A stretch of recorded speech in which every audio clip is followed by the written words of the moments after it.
இந்த கதை ஒரு காட்டுல நடந்தது. அந்த காட்டுல கோல்டி அப்படிங்கிற ஒரு கழுகு வாழ்ந்துகிட்டு இருந்துச்சு.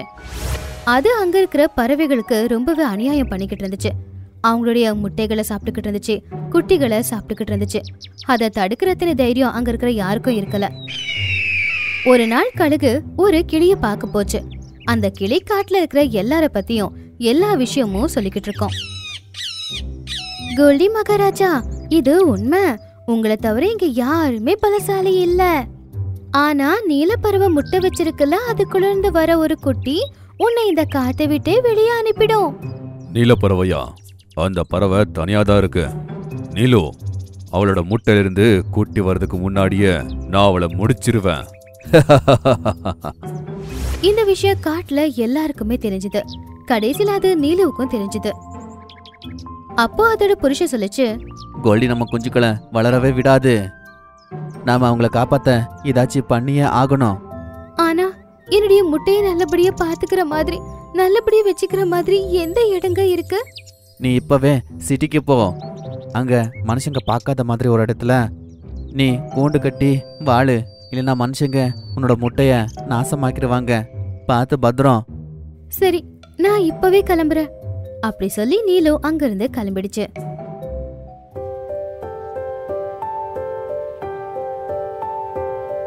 அதுக்கப்புறம் நீலு சிட்டிக்கு போனப்போ ஒரு வீட்டுல இருக்கிற ஜன்னலை கவனிச்சுது. அந்த ரூம் சிங்கி அப்படிங்கிற பொண்ணுடையது. நீலு பார்த்துச்சு. அந்த ரூமுக்குள்ள ஒரு அலமாரி இருந்துச்சு. அதுக்கு மேல அது தன்னுடைய கூடை கட்டலாம் அப்படின்னு நினைச்சது. இந்த அலமாரி மேல நம்ம கூட்டை கட்டினா ரொம்ப நல்லா இருக்கும். ஆனா நைட்டு இந்த குழந்தை தூங்கினதுக்கு அப்புறமா நான் கூட்டை கட்ட ஆரம்பிக்கிறேன் அப்படின்னு யோசிச்சது நீலு. அன்னைக்கு நைட்டு சிங்கி தூங்கினதுக்கு அப்புறமா நீலு அதோட கூட்டை கட்டவும் ஆரம்பிச்சது.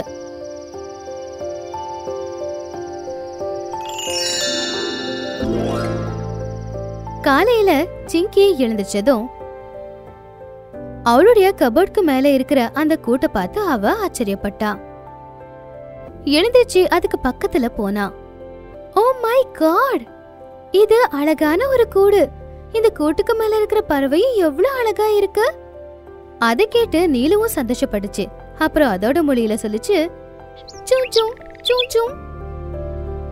அட, உன்னுடைய குரலும் எவ்வளவு அழகா இருக்கு.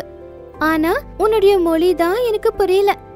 ஆனா அது பரவாயில்ல, நம்ம ரெண்டு பேரும் இப்போ ஃப்ரெண்ட்ஸ். நீ எப்பவுமே இந்த ரூம்ல என் கூடவே இருக்கலாம். அதுக்கப்புறம் சிங்கி அங்கிருந்து ரூமை விட்டு வெளியில போய் திரும்ப வரும்போது சின்ன சின்ன கிண்ணங்கள் 2 எடுத்துட்டு வந்தா. எடுத்துக்க பறவையே, உனக்கான சாப்பாடு அப்படின்னு சொல்லி அந்த 2 கிண்ணத்தையும் கூட்டுக்கு பக்கத்துல வச்சா. ஒரு கிண்ணத்துல தானியமும் இன்னொரு கிண்ணத்துல தண்ணியும் இருக்கிறத பார்த்து நீலு சந்தோஷப்பட்டு உடனே அந்த தானியத்தை சாப்பிட ஆரம்பிச்சது. இப்போ நீலுவுக்கும் சிங்கிக்கும் நடுவுல நல்ல நட்பு உருவாச்சு. சிங்கி பேசுறத நீலுவால புரிஞ்சுக்க முடிஞ்சது. ஆனா சிங்கிக்கு நீலு பேசுறது புரியவே இல்ல. ஆனாலும் நீலு அப்படின்னா சிங்கிக்கு ரொம்பவே பிடிக்கும். நீலுவோட வாழ்க்கை இப்படி நல்லா போய்கிட்டு இருந்துச்சு. இந்த பக்கம் காட்டுல கோல்டி நீலுவை தேடிக்கிட்டு அதோட கூட்டுக்கு வந்துச்சு. நீலு எங்க இருக்கா? எங்க ஒளிச்சு வச்சிருக்க நீலுவ? அவளோட முட்டைய நாசமாக்குறதுக்கு நீங்க விரும்புறீங்களா? அதுக்காகத்தான் பாதுகாப்பான இடத்துக்கு நான் அமுச்சு வச்சிட்டேன். உன்னோட குட்டி இங்க பிறந்துச்சுன்னா இந்த காட்டை விட்டு நான் போக வேண்டியது வருமா? இது கிளியோட முன் அறிவிப்பு. அதனால நான் அதை நாசமாக்கியே ஆகணும். அப்படியெல்லாம் நடக்காது. இங்க குழந்தைய உங்க முன்னாடி கூட நாங்க வரவிட மாட்டோம். நீங்க அதை பத்தி கவலைப்படவே தேவையில்லை.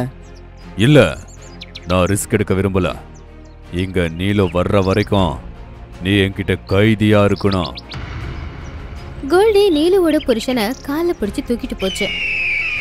அதுக்கப்புறம் வீட்டுக்கு எடுத்துட்டு போய் அதை அங்கேயே அடைச்சு வச்சுட்டான்.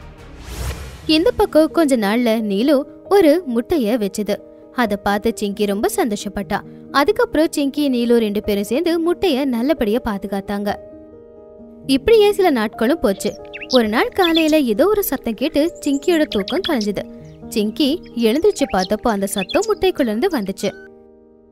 நீலு அந்த முட்டைக்கு பக்கத்துல தான் உட்காந்துக்கிட்டு இருந்துச்சு. அதுக்கப்புறம் திடீர்னு முட்டை அசைய ஆரம்பிச்சது. அந்த முட்டைக்குள்ள இருந்து ஒரு குட்டி குருவி வெளியே வந்துச்சு. ஓ மை காட், நீ எவ்வளவு கியூட்டா இருக்க குட்டி குருவி. நீயும் ரொம்ப அழகா இருக்க ஃப்ரெண்ட். குட்டி குருவி மனுஷங்களோட பாஷை பேசுறத பார்த்து சிங்கி ஷாக் ஆயிட்டா. அட, நீ மனுஷங்களோட மொழிய பேசுற, ஆனா இது எப்படி சாத்தியம்? அதுதான் எனக்கும் புரியல. நான் காட்டுல இருக்கிறதுக்கு பதிலா மனுஷங்களோட வீட்டுல எப்படி வந்து பிறந்த? பாப்பா, நான் உனக்கு எல்லாத்தையும் சொல்றேன். நீ ஏன் இங்க இருக்க, உனக்கு இந்த சக்தி ஏன் கிடைச்சதுன்னு. அப்போ நீலு சொல்லுச்சு, அந்த குட்டி ஒரு மந்திர குட்டி. அது காட்டுக்கு போய் கோல்டி கிட்ட இருந்து அந்த காட்டுக்கு விடுதலை வாங்கி தரணும் அப்படின்னு. அதுக்கப்புறம் அந்த குட்டி குருவி மனுஷங்களோட மொழியில இது எல்லாத்தையும் சிங்கி கிட்ட சொல்லுச்சு. ஓ மை காட், உன்னுடைய கதை கிருஷ்ணரும் கம்சராஜாவோட கதை மாதிரி இருக்கு. இப்ப நீங்க 2 பேரும் என்னை விட்டுட்டு காட்டுக்கு போக போறீங்களா அப்படின்னு அவ கவலையா சொன்னா. நான் பிறந்ததே கோல்டிய சாகடிக்கதான் அப்படின்னா நான் கண்டிப்பா காட்டுக்கு போயே தானே ஆகணும். ஆனா நீ கவலைப்படாதே சிங்கி, ஒவ்வொரு ஞாயிற்றுக்கிழமை அன்னைக்கும் நாங்க காட்டுல இருந்து உன்னை பார்க்க வரோம். அன்னைக்கு உனக்கும் ஸ்கூலுக்கு லீவு தானே? அத கேட்டதும் சிங்கி சந்தோஷப்பட்டா. சரி, நாங்க கிளம்புறோம். பார்த்து போயிட்டு வாங்க. கண்டிப்பா இங்க நீங்க திரும்ப வரணும். அதுக்கப்புறம் நீலு அதோட குட்டியை கூட்டிக்கிட்டு அங்கிருந்து கிளம்புச்சு.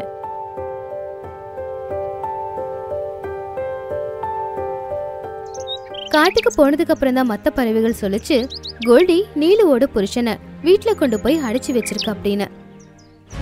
உடனே 2 பேரும் கோல்டி பக்கத்துல வந்தாங்க. இதா, இது போய் என்ன கொல்லுமா? இது என்ன தோக்கடிச்சு இந்த காட்டுக்கு சுதந்திரத்தை வாங்கி கொடுக்குமா? அதை கேட்டது அந்த குட்டி குருவிக்கு கோவம் வந்துச்சு. அது உடனே அந்த கழுக தாக்கி அதோட கொக்கால கழுக குத்துனதும் ரத்தமும் வர ஆரம்பிச்சுது.